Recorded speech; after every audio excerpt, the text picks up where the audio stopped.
What is the deal that society has sold to most of us?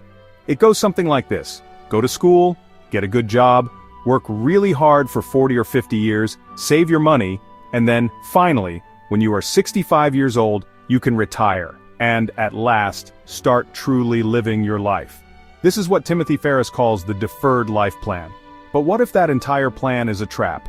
What if the prize at the end of that long, exhausting race is not a golden age of freedom, but a period of old age and diminished energy?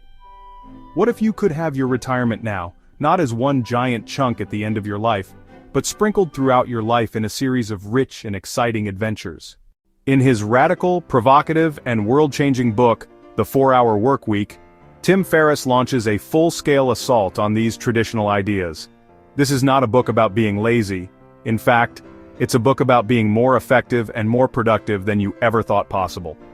It is a detailed, practical, and deeply philosophical manifesto for redesigning your life.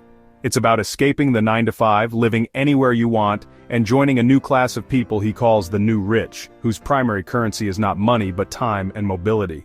This is a guide to a new philosophy of living. Part 1. D for definition. The new rules of the game. Before you can change your life, you first have to change your mind. The first and most important part of the book is about redefining the very goals you are chasing.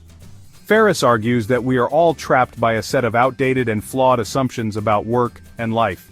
The old dream was to be a millionaire, to work yourself to death to accumulate a massive bank account so that you could one day stop doing the thing you hate. The problem, Ferriss says, is that what people really want is not the $1 million itself. What they want is the lifestyle of complete freedom that they imagine $1 million will buy them. This is where he introduces the concept of the new rich. The new rich are not defined by how much money they have in the bank. They are defined by their freedom.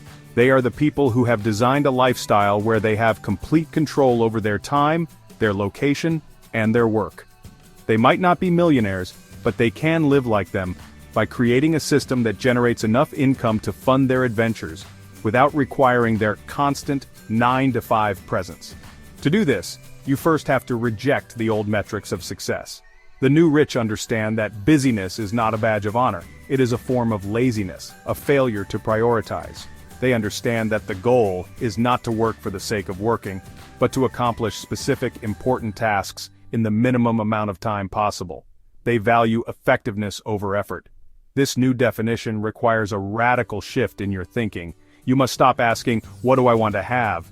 And you must start asking, what do I want to do, and what would that lifestyle actually cost? You might discover that your dream of spending 3 months learning to tango in Buenos Aires is far cheaper and more achievable than you ever imagined. The goal is to define your ideal lifestyle first, and then to engineer your work to make that lifestyle a reality, right now, not in 40 years. Part 2. E for elimination. The art of the essential. Once you have redefined your goals, the next step is to free up the time and mental energy you need to pursue them. And the only way to do that is through a ruthless and systematic process of elimination. This is the second part of Ferriss's deal framework, E for elimination. The first and most powerful tool for elimination is the Pareto principle, more commonly known as the 80-20th rule. This principle, which is found everywhere in nature and in business, states that in many cases, 80% of the results come from just 20% of the efforts. 80% of a company's profits often come from 20% of its customers.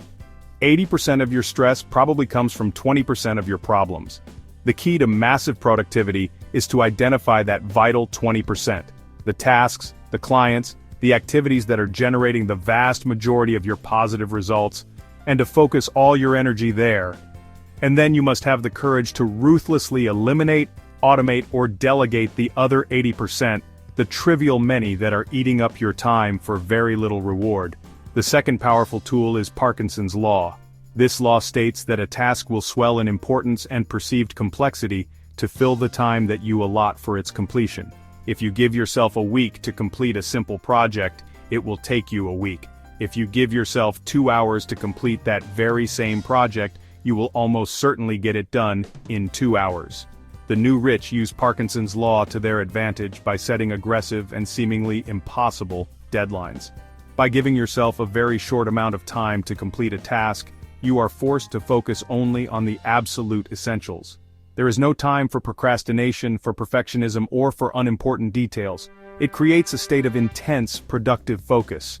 The final, and for many people the most difficult part of elimination, is to go on a low-information diet.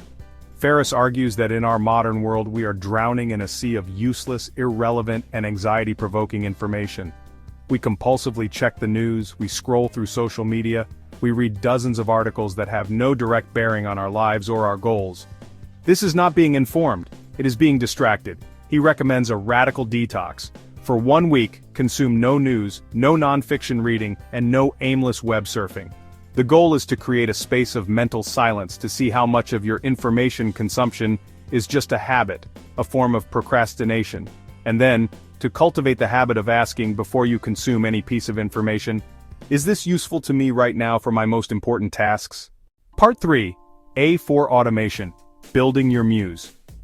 Eliminating the unnecessary is the first step. But to achieve true freedom, you need to create a source of income that is not tied to the number of hours you work. This is the third part of the framework. A for Automation. And the vehicle for this automation is what Ferriss calls a muse. A muse is a small, automated business that is designed from the ground up to generate a predictable and passive income, without requiring your day-to-day involvement. This is the engine that will fund your lifestyle of mini retirements and adventures. The book provides a detailed step-by-step guide to creating a muse. The process begins with finding a niche market. You are not trying to create the next Google or Amazon. You are looking for a small, specific group of customers with a specific problem that you can solve. The key is to find a market that you are a part of, so that you understand their needs and their language. The next step is to create or find a product for that niche. Crucially, Ferriss recommends creating an information product like an ebook, a DVD, or an online course. These products are ideal because they can be produced once and then sold an infinite number of times, and they can be delivered digitally and automatically. Before you spend a lot of time and money creating the product, you must test it. This is a critical step. You can create a simple one-page website that describes the product, and you can run a small series of Google ads to see if people will actually click the Buy Now button. This is a cheap and effective way to test the demand for your idea before you invest too much in it. Once you have a proven product, the final and most important step is to automate the entire architecture of the business. This is the part that allows you to remove yourself from the day-to-day operations. You can use a company called a fulfillment house to handle all of your inventory, your shipping, and your customer service. You can hire virtual assistants from countries like India to handle all of your administrative tasks, your emails, and your marketing. The goal is to design a business that is, for the most part, a self-sustaining machine. A machine that runs in the background, generating income, while you are free to do other things. It is this automated muse that provides the financial fuel for the lifestyle of the new rich. Part 4. L for Liberation. Escaping the office. With your goals redefined, your time freed up through elimination, and your income automated by a muse, there is only one final step. This is the fourth part of the framework. L for Liberation. This is about escaping the physical confines of the 9-to-5 office. For many people, the ultimate goal is to quit their job entirely and live off the income from their muse. But Ferriss also provides a detailed and incredibly clever guide for people who want to keep their jobs but want to do them from anywhere in the world. This is the art of negotiating remote work. He provides a series of step-by-step scripts for how to make this happen. The process is a gradual one. You start by proving your incredible productivity and value to the company. Then you can negotiate for a trial work-from-home day, say 1 day a week. You make sure that your productivity on that 1 day is even higher than it is in the office. You demonstrate that you are a more valuable employee when you are working remotely. Over time, you can use these proven results to negotiate for more and more remote work, until you are fully liberated from the office. The key is to frame it not as a perk for you, but as a benefit for the company. And what do you do with this newfound freedom of time and location? You do not sit on a beach and do nothing. That is the old, boring definition of retirement. The new rich use their freedom to pursue what Ferriss calls mini-retirements. A mini-retirement is a series of 1 to 6 month adventures spread throughout your entire life, where you fully immerse yourself in a new place and a new culture. Instead of waiting until you are 65 to travel the world, you do it now, when you are young and energetic. You can spend 3 months learning a new language in Spain, 6 months learning to surf in Costa Rica, or 2 months learning to cook in Thailand. These mini-retirements are not about escaping your life. They are about enriching it. They are about active, engaged, and adventurous living. They are about learning and growing. And they are funded by the automated muse that is running in the background. This is the ultimate goal of the 4-Hour Workweek philosophy. It is a life of recurring, adventure-filled sabbaticals, a life where work is just a small part of a much larger and more exciting existence. The final message of the 4-Hour Workweek is a powerful and provocative challenge to our most basic assumptions about life. The title itself is a bit of a hyperbole. The goal is not literally to work only 4 hours a week. The goal is to have the freedom to choose. To have the freedom to work on what you want, when you want, where you want, and with whom you want.